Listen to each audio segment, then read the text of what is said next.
Bonjour, bonjour à tous. J'espère que vous allez bien. Bonne année à vous. Première vidéo de l'année. Ça me fait super plaisir d'être là.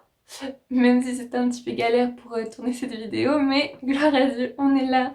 2021 est là. Et vraiment que Dieu vous fasse du bien en cette année et que ouais, ce soit vraiment une année encore plus belle que l'année passée. On va de l'avant, on avance avec le Seigneur.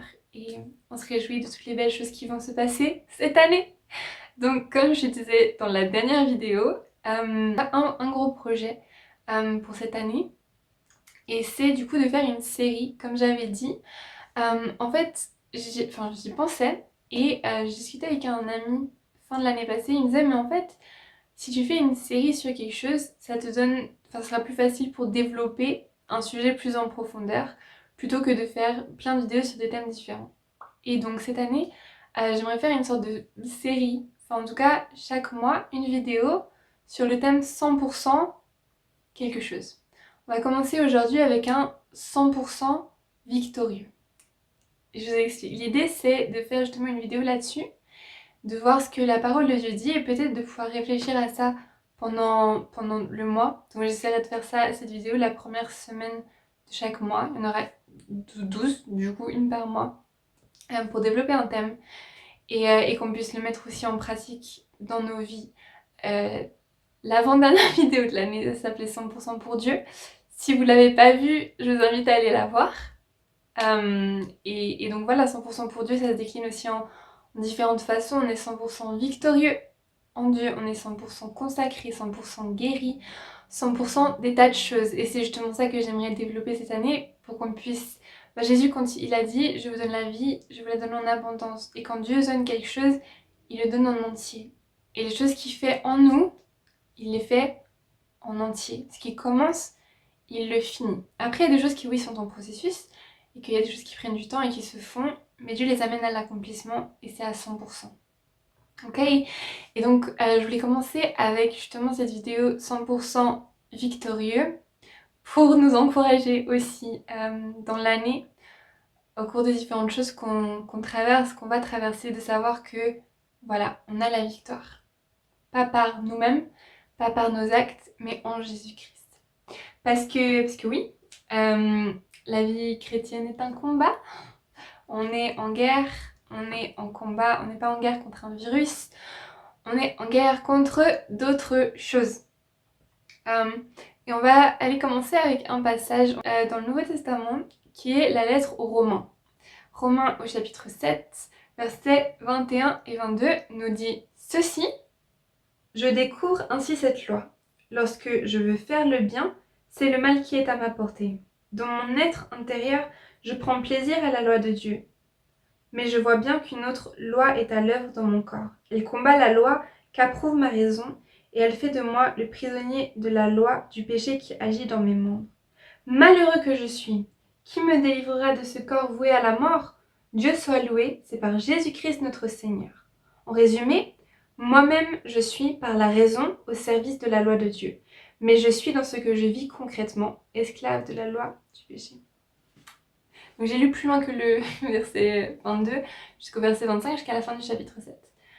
C'est un passage très très intéressant et il y a beaucoup de choses qu'on voit. Et du coup, la personne qui a écrit, Paul, c'était vraiment une personne qui a une vie très particulière, mais qui a, dans la deuxième partie de sa vie, vraiment servi Dieu fidèlement. Il a prêché la bonne nouvelle de Jésus-Christ à beaucoup de monde, écrit énormément de lettres qui servent de base à la Bible en fait aujourd'hui.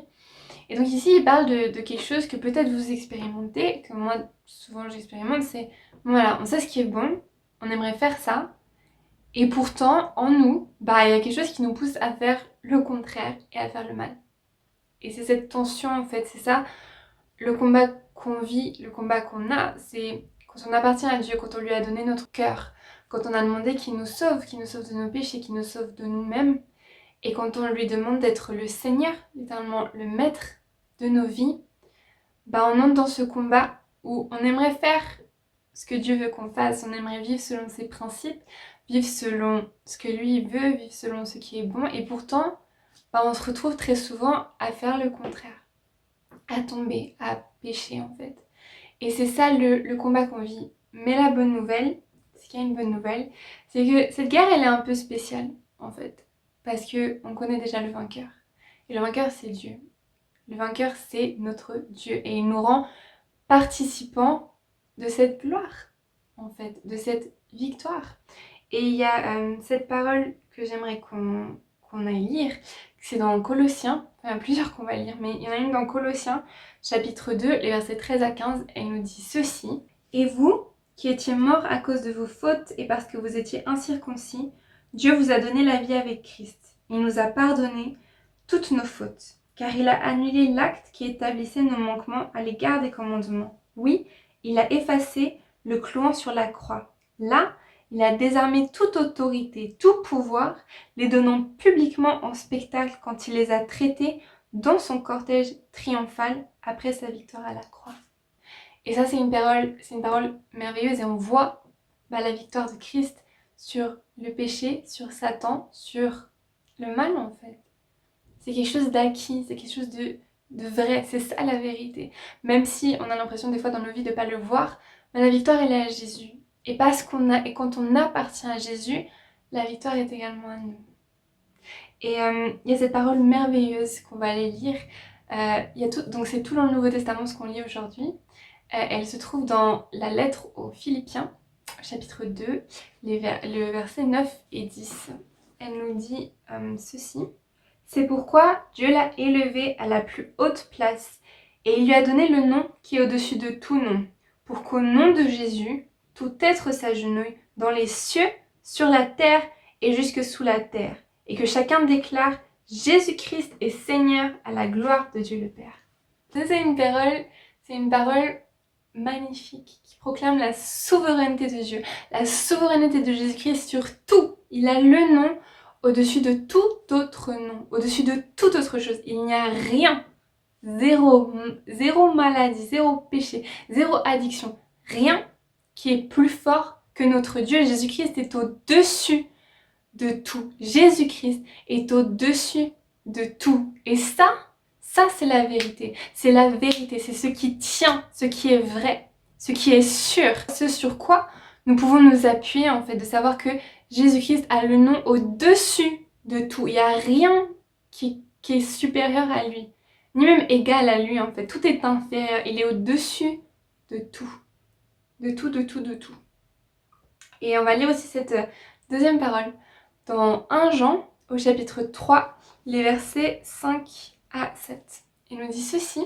Or, vous le savez, Jésus est apparu pour ôter les péchés, et il n'y a pas de péché en lui. Par conséquent, celui qui demeure uni à lui ne pêche pas, et celui qui pêche ne l'a jamais vu et ne l'a jamais connu. Ça, c'était les versets 5 à 6. Et donc, on voit que Jésus-Christ est venu pour ôter le péché. Il a vaincu le péché. Et si on demeure uni à lui, on ne pêche pas. Maintenant, le on ne pêche pas là, ça veut dire qu'on ne vit pas dans le péché. Il peut t'arriver, il peut m'arriver, il peut nous arriver à tous de pécher. Oui, c'est vrai. Celui qui dit qu'il ne pêche pas fait de Dieu menteur. Voilà. Mais il peut nous arriver de tomber, il peut nous arriver de faire ce qui est mauvais. Il y a cette tension comme on a vu avant, mais on ne vit pas dans le péché. On ne fait pas tous les jours consciemment la même chose en fait. Si on est enchaîné à un péché, si on est addict à un péché, ça se combat, on le combat. Peut-être qu'il y a une raison spirituelle derrière, peut-être qu'il y a des choses à casser, peut-être qu'il y a des délivrances à avoir, peut-être qu'il va falloir changer certaines habitudes, mais on n'est pas obligé d'être soumis au péché, on n'est plus esclave du péché. On devient esclave de Dieu, on devient enfant de Dieu, fils de Dieu, on n'est plus esclave du péché. Christ, il nous a fait vaincre ça, nous a fait marcher au-dessus de ça. Donc voilà. Maintenant, justement, comme je viens d'en parler, le combat n'est pas quelque chose de physique. Le combat, ça se passe au niveau spirituel. Il faut savoir que tout ce qu'on vit, tout ce qu'on voit autour de nous, toutes les situations qu'on passe, c'est lié au spirituel. Très souvent, c'est dans le spirituel et ensuite, ça se manifeste dans le naturel. Mais tout ce qui se passe autour de nous, ça prend naissance dans le spirituel. Et donc, pour savoir comment est-ce qu'on peut vivre cette victoire, comment est-ce qu'on peut la manifester, comment est-ce qu'on peut combattre aussi, on va aller dans Éphésiens au chapitre 6. On va prendre les versets 11 à 18. Il dit ceci: Revêtez-vous de l'armure de Dieu afin de pouvoir tenir ferme contre toutes les ruses du diable. Car nous n'avons pas à lutter contre des êtres de chair et de sang, mais contre les puissances, contre les autorités, contre les pouvoirs de ce monde des ténèbres et contre les esprits du mal dans le monde céleste. C'est pourquoi endossez l'armure que Dieu donne, afin de pouvoir résister aux mauvais jours et tenir jusqu'au bout après avoir fait tout ce qui était possible. Tenez donc ferme, ayez autour de la taille la vérité pour ceinture, et revêtez-vous de la droiture en guise de cuirasse. Ayez pour chaussure à vos pieds la disponibilité à servir l'évangile de la paix. En toute circonstance, saisissez-vous de la foi comme d'un bouclier avec lequel vous pourrez éteindre toutes les flèches enflammées du diable. Prenez le salut pour casque et l'épée de l'esprit, c'est-à-dire la parole de Dieu. En toutes circonstances, faites toutes sortes de prières et de requêtes sous la conduite de l'esprit. Faites-le avec vigilance, en constance, et intercédez pour tous les membres du peuple saint. En particulier pour moi. Demandez à Dieu de me donner, quand je parle, les mots que je dois dire pour annoncer avec assurance le secret que révèle l'Évangile. Voilà, donc il nous disait ici au début que nous n'avons pas à lutter contre des êtres de chair et de sang. On va pas se lever et prendre un pistolet et aller tuer tout le monde autour de nous. Ça ne se passe pas comme ça, c'est pas comme ça que se passent les choses. Le combat est spirituel, c'est-à-dire que le combat se fait dans la prière, dans l'intercession, dans la louange, dans le jeûne. Les différents péchés, les différentes choses auxquelles on fait face, les différents blocages qu'on peut avoir dans nos vies, les différentes situations qu'on traverse. Parce qu'on a un ennemi en fait qui nous veut pas du bien, qui nous veut du mal même. Et du coup, c'est lui qu'on combat en fait. Lui et tous ses agents, lui et tous ses ruses, c'est ça qu'on combat. Et du coup, Dieu nous a donné des armes que on vient d'énumérer. Dieu nous a donné différentes choses qu'on peut faire là contre en fait. Et donc, quand on est dans des situations de combat, qu'est-ce qu'on peut faire concrètement? On peut faire ce que on va aller lire maintenant dans Jacques. C'est aussi une lettre dans le Nouveau Testament, au chapitre 4. Prends le verset 7 seulement, qui nous dit ceci. Soumettez-vous donc à Dieu, résistez au diable et il fuira loin de vous. Donc la chose numéro 1 à faire, c'est se soumettre à Dieu. Se soumettre à Dieu. Se soumettre à ses plans, se soumettre à sa volonté, se soumettre à sa parole. Numéro 1, on se soumet à Dieu. Numéro 2, on résiste au diable. Et numéro 3, il fuit. Donc on se soumet à Dieu véritablement. Et s'il y a besoin de repentance, s'il y a besoin de changer de voie, parce qu'on marche dans des voies qui sont pas bonnes, on se repent, on demande pardon à Dieu, on reconnaît là où on est, on lui demande pardon et on change. Si on allait au nord, on va au sud. C'est ça en fait, et ça c'est quelque chose de constant, qu'on devrait faire tous les jours, quotidiennement, de voir là où on en est et de voir, ok Seigneur, est-ce que aujourd'hui je t'ai été soumis? Est-ce que je t'ai été soumis dans ce que j'ai fait, dans ce que j'ai pensé, dans comment j'ai marché? Si c'est pas le cas, on se repent. Si c'est le cas, gloire à Dieu, on continue comme ça. Si c'est pas le cas, on se repent et le lendemain on refait. C'est quelque chose de constant, vraiment.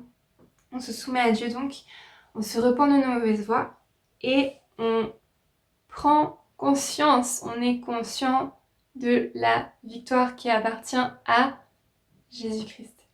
La victoire appartient à Jésus-Christ. Et oui, il y a des jours où c'est compliqué, oui, il y a des jours où on a l'impression que c'est catastrophique, que c'est chaotique. Et il y a des jours comme ça, hein. Oui. Mais du coup, dans ces jours-là, moi, je nous encourage, nous tous, à proclamer la victoire de Jésus-Christ.